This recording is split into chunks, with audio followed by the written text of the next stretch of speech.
The first question might be, why should you even bother improving yourself? And I think the answer to that is something like, so you don't suffer any more stupidly than you have to. And maybe so others don't have to either. It's something like that. You know, like there's a real injunction at the bottom of it. It's not some casual self-help doctrine. It's that if you don't organize yourself properly, you'll pay for it, and in a big way, and so will the people around you. Now, and you could say, well, I don't care about that, but that's actually not true. You actually do care about that, because if you're in pain, you will care about it. And so you do care about it, even if it's just that negative way, you know. It's very rare that you can find someone who's in excruciating pain who would ever say, well, it would be no better if I was out of this. Sort of pain is one of those things that brings the idea that it would be better if it didn't exist along with it. It's incontrovertible. So you get your act together so that there isn't any more stupid pain around you than necessary. Well, so then the question might be, well, how would you go about getting your act together? And the answer to that, and this is a phenomenological idea too, it's something like, look around for something that bothers you and see if you can fix it. You know, I often tell people too, fix the things you repeat every day, because people tend to think of those as trivial, right? You get up, you brush your teeth, you have your breakfast, you know, you have your routines that you go through every day. Well, those probably constitute 50% of your life. And people think, well, they're mundane, I don't need to pay attention to them. It's like, no, that's exactly wrong. The things you do every day, those are the most important things you do. Hands down. All you have to do is do the arithmetic. Let's say you go into you can do this in a room. It's quite fun to do it just when you're sitting in a room, like a room, maybe your bedroom. You can sit there and just sort of meditate on it and think, okay, if I wanted to spend 10 minutes making this room better, what would I have to do? And you have to ask yourself that, right? It's not a command, it's like a genuine question. And things will pop out in the room that you know, there's a stack of papers over there that's kind of bugging you, and you know that maybe a little order there would be a good thing, and you know, there's some rubbish behind your computer monitor that you haven't attended to for like 6 months, and the room would be slightly better if it was a little less dusty and the cables weren't all tangled up the same way. And like, if you allow yourself just to consider the expanse in which you exist at that moment, there'll be all sorts of things that'll pop out in it that you could just fix. And you know, I might say, well, if you were coming to see me for psychotherapy, the easiest thing for us to do first would just be to get you to organize your room. You think, well, is that psychotherapy? And the answer is, well, it depends on how you conceive the limits of your being. And I would say, start where you can start. You know, if something announces itself to you, which is a strange way of thinking about it, as in need of repair, that you could repair, then, hey, fix it. You fix 100 things like that, your life will be a lot different. See, part of what artists do, for example, when Van Gogh paints a room and you look at it glowing, he's trying to show you what's beyond your perception of the room. And I mean this technically, like the way that your visual system is set up is that whenever memory and presumption can replace direct perception, it will, because it's simpler. So you literally see what you expect to see. And if what you see is dull and drab and boring and pointless and uninspiring, then that's you. It's not what's there. And what the artist does when he or she re-represents that mundane reality is to remind you of what's behind it, the potential that's there. And so what I'm suggesting to people is that they take the potential that's right in front of them. It's like, okay, and here's the rule. You're aiming up. If there's something that you could change, that you would change, that might be a very small thing. Could, well, that's within the grasp of your power. Would is within the grasp of your will. To combine those two things might be a very small shift. You might only be willing to make a very tiny step forward. It's like, fine, good enough. Make a tiny step forward. And that makes you a slight bit stronger than you were before. And then the next step can be slightly larger. And it's the path of humility. If people look at their lives, you know, it's a very interesting thing to do. I like the idea of the room, because you can do that at the drop of a hat. You go back to where you live and sit down and think, okay, I'm going to make this place better for half an hour. What should I do? You have to ask, and things will just pop up like mad. And it's partly because your mind is a very strange thing. As soon as you give it a name, a genuine aim, it'll reconfigure the world in keeping with that aim. That's actually how you see to begin with. And so if you set it a task, especially, you have to be genuine about it, which is why you have to bring your thoughts and emotions together, and then you have to get them in your body so you're acting consistently. You have to be genuine about the aim, but once you aim, the world will reconfigure itself around that aim, which is very strange. Be careful what you aim at, right? What you aim at determines the way the world manifests itself to you. And so if the world is manifesting itself in a very negative way, one thing to ask is, are you aiming at the right thing? Now, I'm not trying to reduce everybody's problems to an improper aim. People get cut off at the knees for all sorts of reasons. They get sick, they have accidents. There's a random element to being, that's for sure. And so you don't want to take anything, even that particular phrase, too far. You want to bind it with the fact that random things do happen to people. But it's still a great thing to ask. And so what that means is, well, you get up in the morning and you're excited about the day. You're ready to go. And so as far as I can tell, what you do is you specify your long-term ideal. Maybe you also specify a place you want to stay the hell away from so that you're terrified to fail as well as excited about succeeding, because that's also useful. You specify your goal. You do that in some sense as a unique individual. You want to specify goals that make you say, oh, if that could happen as a consequence of my efforts, it would clearly be worthwhile. Okay, well, this is what I'm aiming for. How does that instantiate itself day to day, week to week, month to month? And that's where something like a schedule can be unbelievably useful. Google Calendar. It's like, make a damn schedule and stick to it. Okay, so what's the rule with the schedule? It's not a bloody prison. That's the first thing that people do wrong. They say, well, I don't like to follow a schedule. It's like, well, what kind of schedule are you setting up? Well, I have to do this, then I have to do this, then I have to do this, and then I just go play video games, because who wants to do all these things that I have to do? It's like, wrong. Set the damn schedule up so that you have the day you want. That's the trick. It's like, okay, I've got tomorrow. If I was going to set it up so it was the best possible day I could have, practically speaking, what would it look like? Maybe 20% of your day has to be responsibility and obligation, or maybe it's more than that, depending on how far behind you are.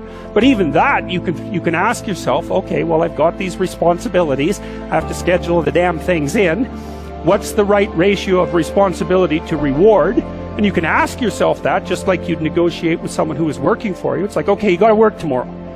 Okay, so I want you to work tomorrow. And you might say, okay, well, what are you going to do for me that makes it likely that I'll work for you? Well, you could ask yourself that, So maybe you do an hour of responsibility and then you play a video game for 15 minutes. I don't know, whatever turns your crank, man. But, you have to negotiate with yourself and not tyrannize yourself.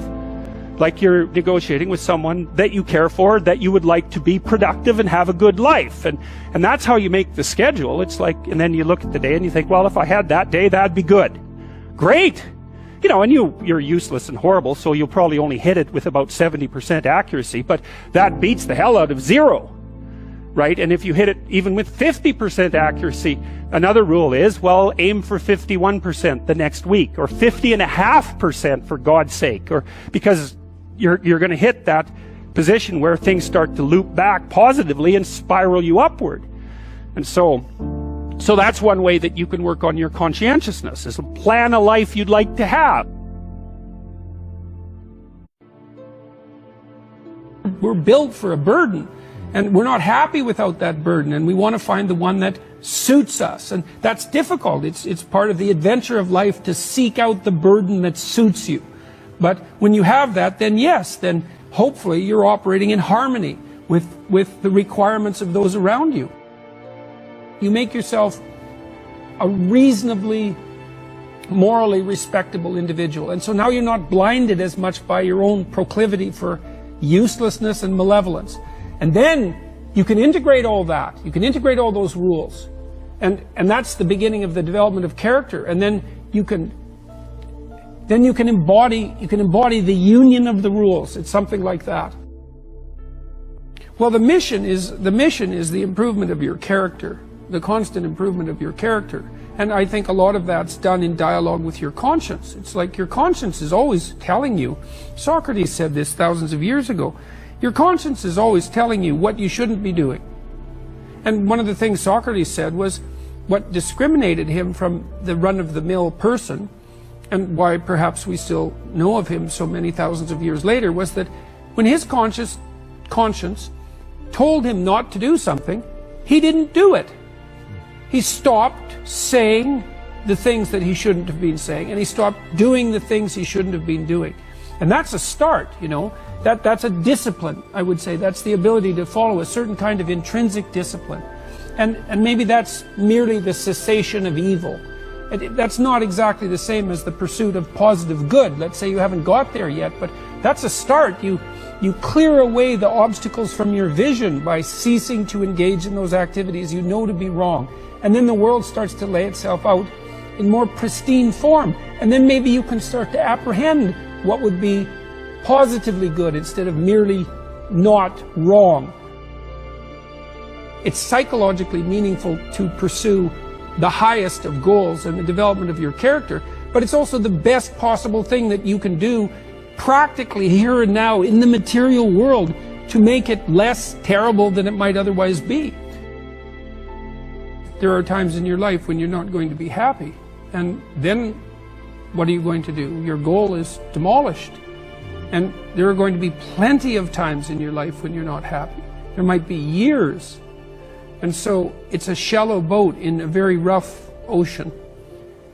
And it's based upon a misconceptualization. Happiness is something that descends upon you. Everyone knows that. You know, it comes upon you suddenly.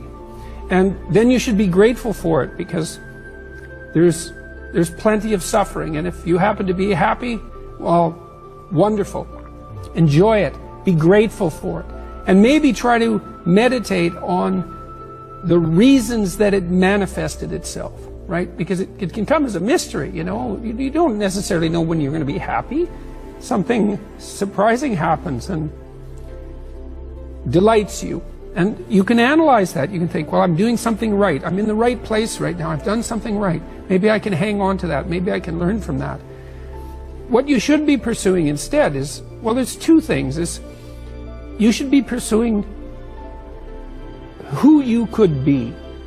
That'd be the first thing. It's like, because you're not who you could be, and you know it.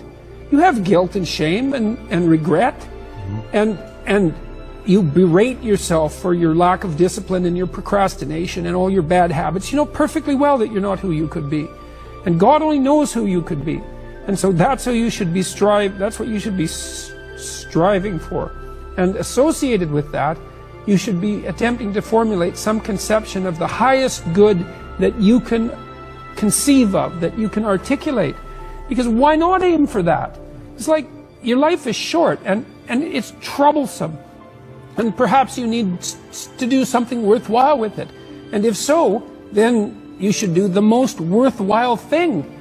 And you should figure out what that is for you. And part of that's definitely going to be to develop your character as much as possible, to dispense with those parts of you that are unworthy.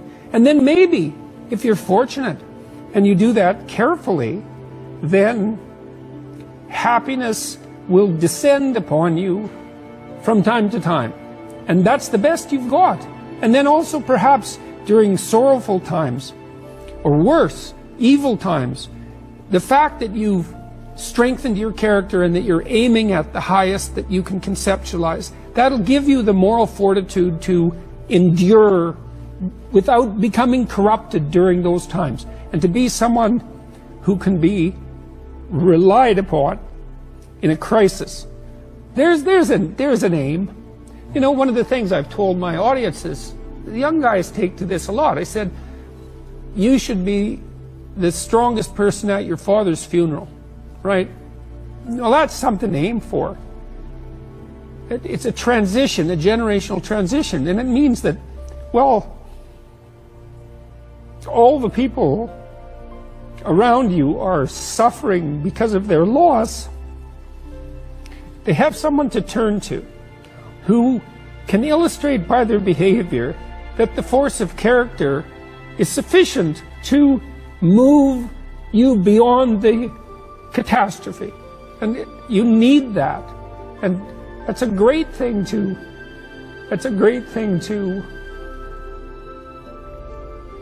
hypothesize as your aim. And happiness just evaporates as irrelevant in light of that sort of conceptualization. The internal problem is, how do you deal with tragedy and malevolence? And you can say, well, I'm not prepared. It's like, yeah, fair enough. Unsurprising, especially if you were overprotected as a child. It's not a good idea to overprotect your kids, because the snakes are going to come into the garden no matter what you do. And so then you, instead of trying to keep the damn snakes away, what you do is you arm your child with something that can help them chop them into pieces and make the world out of them. So that the trick for human thriving in the face of suffering and malevolence is strength, not protection. It's a completely different idea. We also know this clinically. We know, for example, that if you treat people with exposure therapy for agoraphobia, which is, roughly speaking, the fear of chaos, I would say, the fear of everything, you don't make them less afraid. You make them braver. It's not the same thing. And the thing to me is that everything else pales in comparison to that. That's why it says in the New Testament that you should stack up riches in heaven. It's like there isn't anything better than that. You know, you're functioning well, your family's functioning well, you're contributing to your community. What you're doing is worthwhile, you know. You're not tormented by your conscience. You're aiming at something that the sacrifices that you have to make that clearly justify the sacrifices you have to make. Maybe even the sacrifice of your life, because you're in this, like this is a mortal game. You're in this with your whole life. And you'd think that what that would mean, at least in part, is that you need to find a game to play that's of sufficient grandeur and nobility so that perhaps even the fact that mortality is built into the structure now becomes justifiable. I mean, it's a hell of an ambition, but it doesn't seem to me to be something that's impossible. I think you can live your life enough so that it justifies itself despite its limitation. That's the real question. Can you do that? And I believe that you can, and I believe that what that means is that the human spirit fundamentally triumphs over death.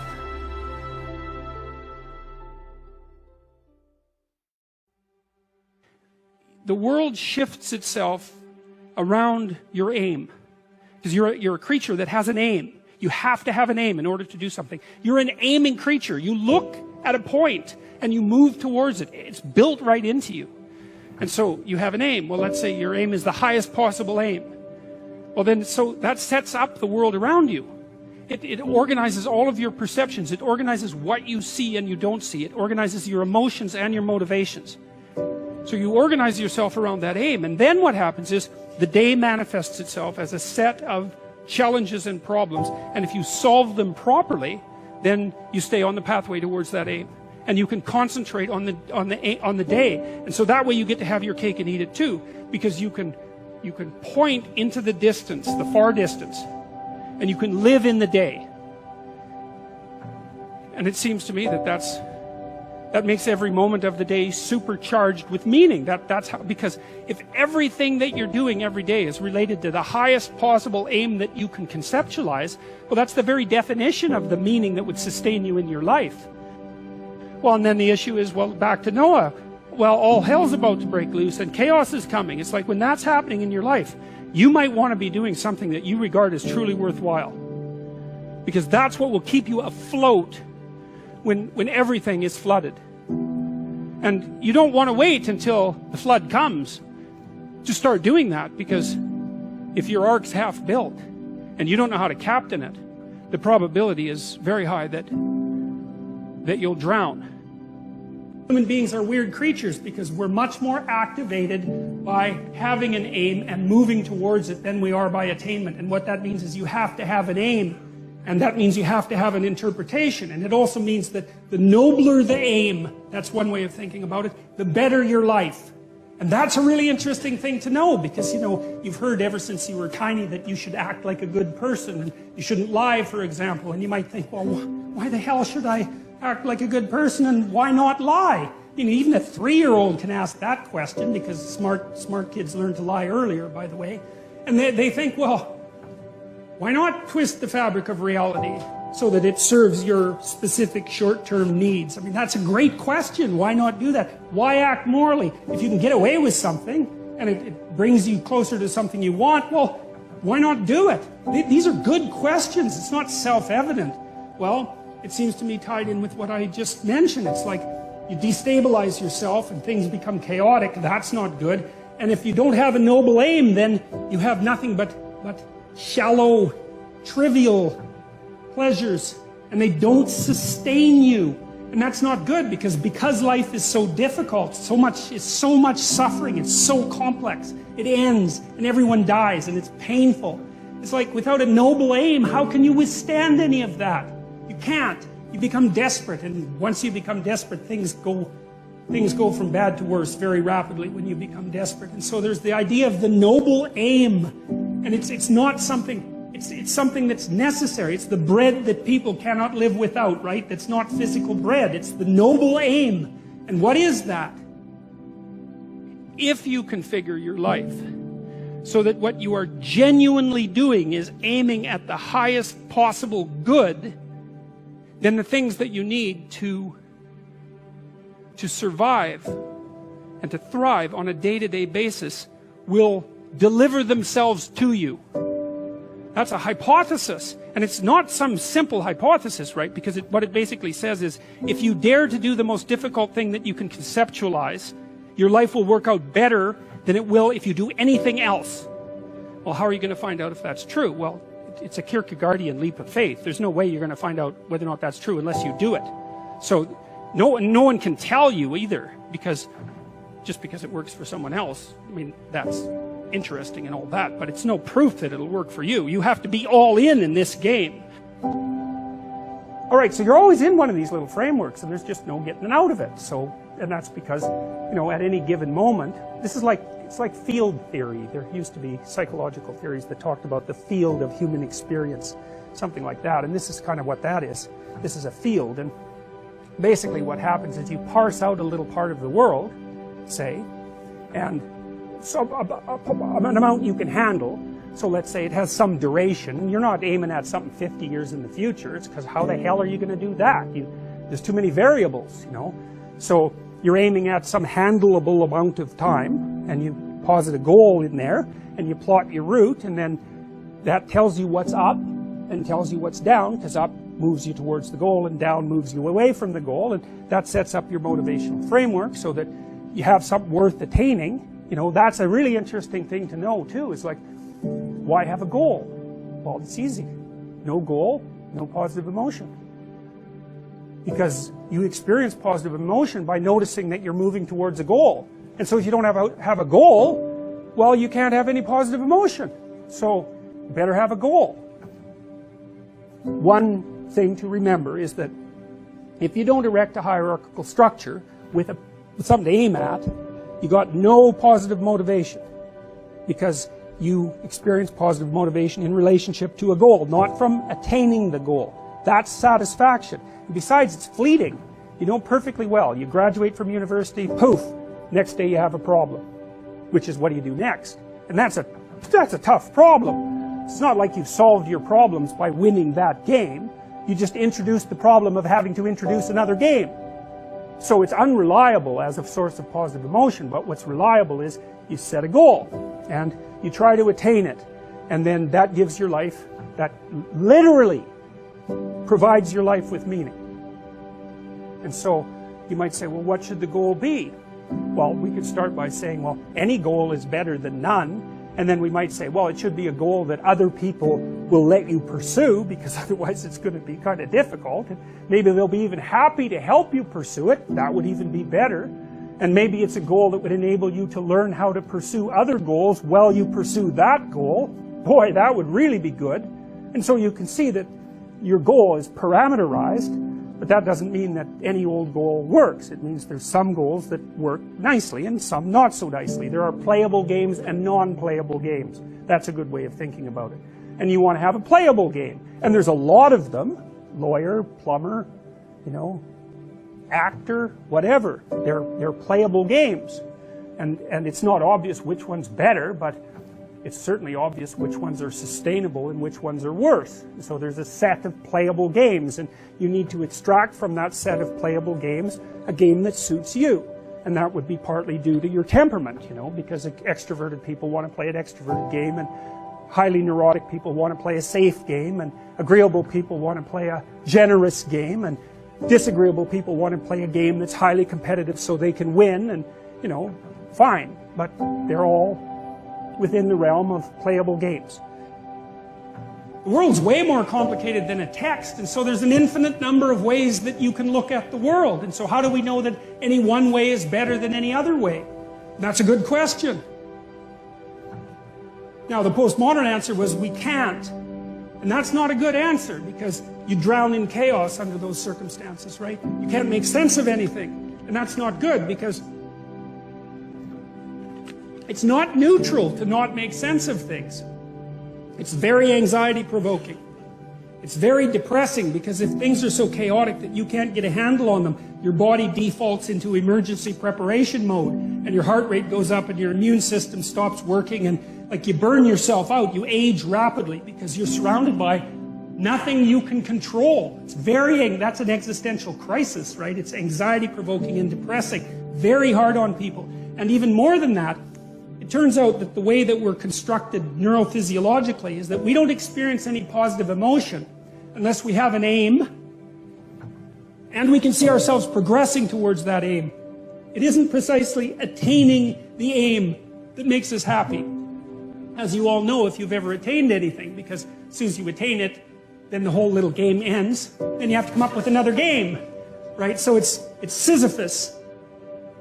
Well, you don't want to suffer so much that your life is unbearable, right? That just seems self-evident. Pain argues for itself.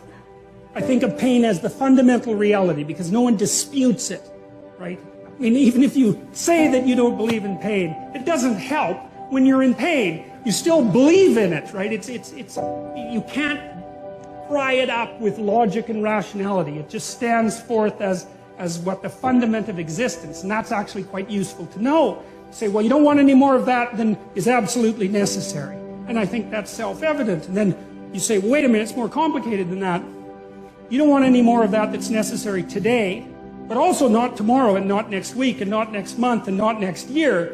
So however you act now, better not compromise how you're going to be in a year, because that'll just be counterproductive. That's part of the problem with short-term pleasures, right? It's like act in haste, repent at leisure. Everyone knows exactly what that means. So you have to act in a way that works now and tomorrow and next week and next month and so forth. And so you have to take your future self into account. And human beings can do that. And taking your future self into account isn't much different than taking other people into account. There's no better pathway to self-realization and the ennoblement of being than to posit the highest good that you can conceive of and commit yourself to it. And then you might also ask yourself, and this is definitely worth asking, is do you really have anything better to do? And if you don't, well, why would you do anything else? And the probability is that if you manifest yourself properly in the world, that those things will come your way is extraordinarily high. And I believe that that's exactly right. I mean, I've watched people operate in the world, and I would say that there is no more effective way of operating in the world than to conceptualize the highest good that you can and then strive to attain it. There's no more practical pathway to the kind of success that you could have if you actually knew what success was.